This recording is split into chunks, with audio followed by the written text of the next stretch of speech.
Assalamualaikum warahmatullahi wabarakatuh. Salam dan bahagia Bapak Ibu guru hebat.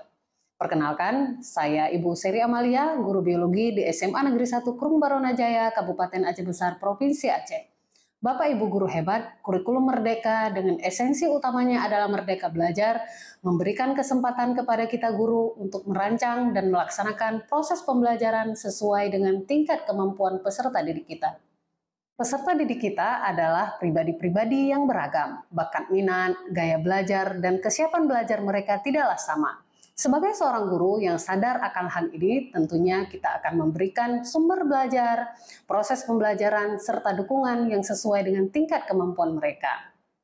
Pembelajaran yang sesuai dengan tingkatan kemampuan peserta didik, salah satunya dikenal dengan pendekatan teaching at the right level.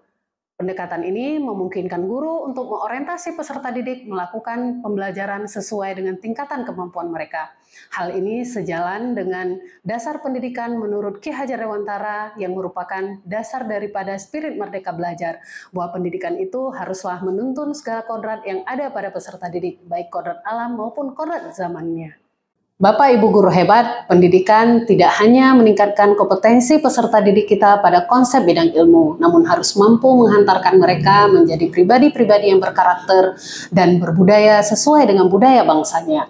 Pendekatan culturally responsive teaching yang mengaitkan konten materi dengan latar belakang budaya peserta didik diharapkan memudahkan mereka dalam memahami materi dan meningkatkan kesadaran mereka akan identitas budaya bangsanya. Begitu juga dengan pemanfaatan media teknologi digital, memberikan pengalaman bagi mereka untuk belajar sesuai dengan zaman di mana saat ini mereka berada.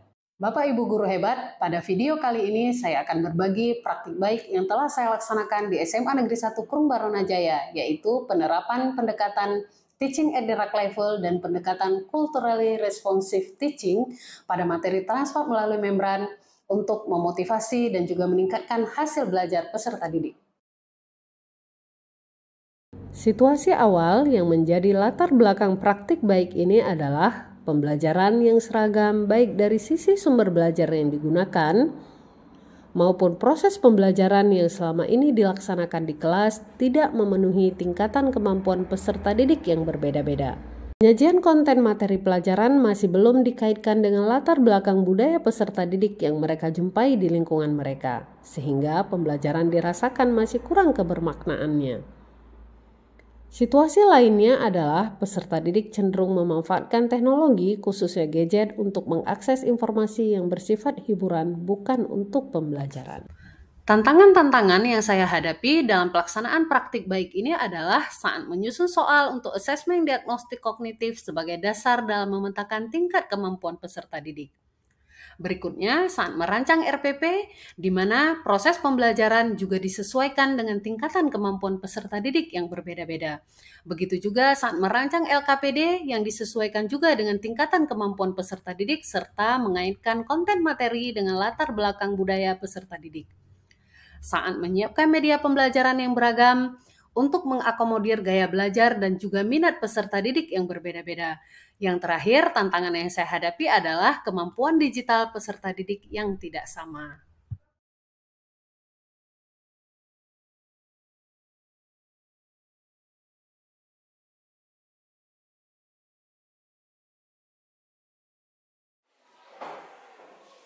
Assalamualaikum warahmatullahi wabarakatuh.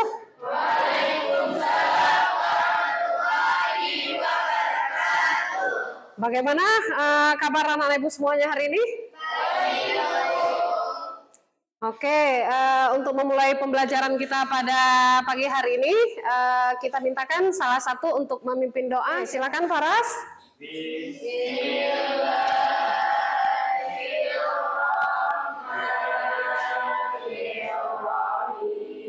Alhamdulillah anak-anak ibu semuanya, semoga pembacaan doa tadi membawa keberkahan dalam proses pembelajaran kita hari ini.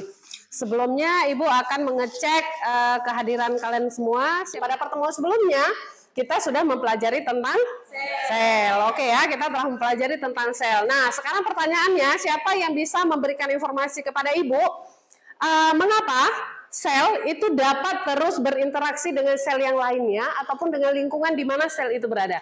Siapa? Oke, Salsabila. Karena adanya alat Oh, karena dia memiliki alat transport, ya kan? Apa yang berperan sebagai alat transport pada sel? Membran sel. Artinya apa? Bahwa keluar ataupun masuknya zat-zat yang dibutuhkan oleh sel itu melalui membran sel. Nah, anak-anak ibu semuanya, pada hari ini kita akan mempelajari tentang transport melalui membran. Daripada pembelajaran kita hari ini, yang pertama adalah menganalisis ya mekanisme difusi biasa dan juga difusi terfasilitasi. Kemudian kalian juga mampu menganalisis mekanisme osmosis, dan yang terakhir kalian dapat menganalisis mekanisme daripada transport aktif. Langkah pembelajaran kita anak-anak ibu semuanya, yang pertama klasikal di awal, nanti anak-anak ibu semuanya akan bekerja secara kolaborasi di dalam kelompok masing-masing. Kita pada pertemuan ini akan menggunakan LKPD online dengan Canva, ya kan? Kemudian akan ada presentasi hasil kerja kelompok. Di sesi terakhir nanti kalian akan melakukan assessment dengan menggunakan quizzes, dan yang terakhir nanti kita akan mencoba refleksi bersama-sama tentang proses pembelajaran kita hari ini ya. Nah, siapa yang tahu gambar apakah ini? Telur apa? Telur asin. Siapa yang suka dengan makanan ini? Semua suka ya. Ini khas siapa? Khas kita, ya kan? Nah, berikutnya, kalau yang ini apa? Salapli. Oh, siapa yang pernah buat makanan ini? Pernah buat sendiri? Rasanya seperti apa? Berarti tahu prosesnya? Tahu ya kan? Karena sudah pernah buat. Siapa kalau makan nggak cukup satu porsi? Oke, nah yang ini, ayo yang laki-laki, sangar, ini pasti semua kita suka. Terdiri dari apa saja minuman ini? Ada kopi, gula, susu. Dia bercampur nggak? Bercampur ya. Nah, ini apa? Asam sunti. Siapa yang pernah jemur asam sunti? Kami, artinya tahu proses pembuatannya. Bagaimana proses pembuatannya? Ada yang mau menceritakan? Dijemur, kemudian diberi garam. Hasil akhirnya seperti apa? Mengerucut, ya kan? Artinya dia ada proses penjemuran, ada proses diberikan garam. Artinya anak-anak ibu semuanya ini ada di sekeliling kita. Artinya keempat-empat ini itu merupakan budaya daripada orang Aceh. Oke. Kalau kaitannya dengan yang salak plik, proses apa? Waktu awal kita mencampur salak dengan plik, itu kan masih kering. Sampai kemudian keluar apa? Air. Nah, berarti ada proses perpindahan seperti itu. Nah, anak-anak ibu semuanya, coba kalian cermati kembali gambar ini, kemudian kumpulkan sebanyak mungkin pertanyaan-pertanyaan yang kemudian nanti akan coba kalian diskusikan dengan kawan-kawan di kelompok pada sesi kolaborasi.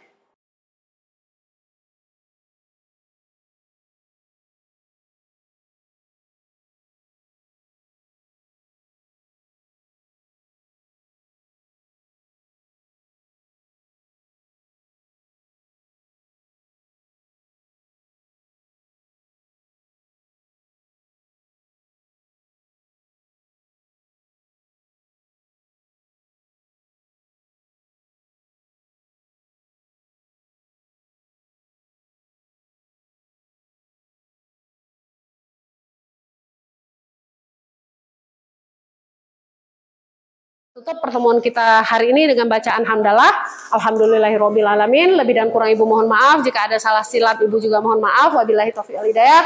Wassalamualaikum warahmatullahi wabarakatuh. Perkenalkan, nama saya Muhammad Faras dari kelas 11 1 SMA Negeri 1 Kurung Barunajaya. Kelas biologi hari ini bersama Bu Sri Amalia sangat menyenangkan. Dukungan guru, aktivitas saat mengerjakan LKPD, serta sumber belajar yang beragam membuat kami lebih mudah dalam memahami materi. Begitu juga dengan materi yang dikaitkan dengan budaya Aceh, membuat saya lebih mudah dalam memahami materi tersebut karena berkaitan dengan apa yang saya lihat dalam keseharian saya. Dan saya jadi lebih mengenal budaya saya. Sekian, wassalamualaikum warahmatullahi wabarakatuh. Bapak Ibu guru hebat, pembelajaran yang disesuaikan dengan tingkatan kemampuan peserta didik dengan konten materi yang dikaitkan dengan latar belakang budaya peserta didik, serta memanfaatkan media teknologi akan mampu menghantarkan anak-anak kita menjadi pribadi-pribadi yang merdeka, sesuai dengan kodrat alam dan juga kodrat zamannya, tanpa melupakan identitas budaya bangsanya. Demikian praktik baik yang telah saya laksanakan. Semoga bermanfaat. Wassalamualaikum warahmatullahi wabarakatuh.